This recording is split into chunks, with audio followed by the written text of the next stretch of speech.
కొత్తగూడెం జిల్లా చర్ల మండలం చినముసలేరు టు ఎన్కొత్తూరు ప్రధాన రహదారిపై సుమారు 40 కేజీల మందు పాత్రను అమర్చిన మావోయిస్టులు ఎలాగైనా ఎన్నికలను బహిష్కరించాలని వారు ఆ ఉద్దేశంతో మందు పాత్రను అమర్చడం జరిగింది. భద్రతా బలగాలు తనిఖీల్లో భాగంగా ఆ మందు పాత్రను గుర్తించి ఎటువంటి అవాంఛనీయ సంఘటనలు జరగకుండా ఎలక్షన్లు అయిపోయిన తరువాత ఈరోజు ఉదయం ఆ బాంబుని నిర్వీర్యం చేశారు. సుమారుగా ఆ గొయ్యి 9 అడుగుల లోతు ఏర్పడింది. వెడల్పు వచ్చేసి 4.5 ఫీట్స్గా పోలీసులు నిర్ధారించారు. ఓవర్ టు న్యూస్, ప్రజాగొంతుగా న్యూస్ రిపోర్టర్ చర్ల.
ఇది చర్ల మండలం చిన్నముసలేరు గ్రామము.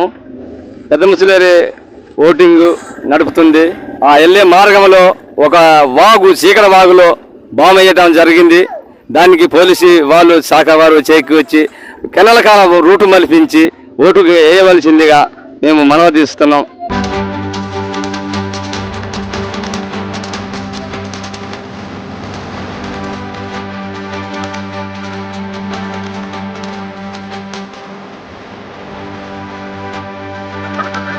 Thank you.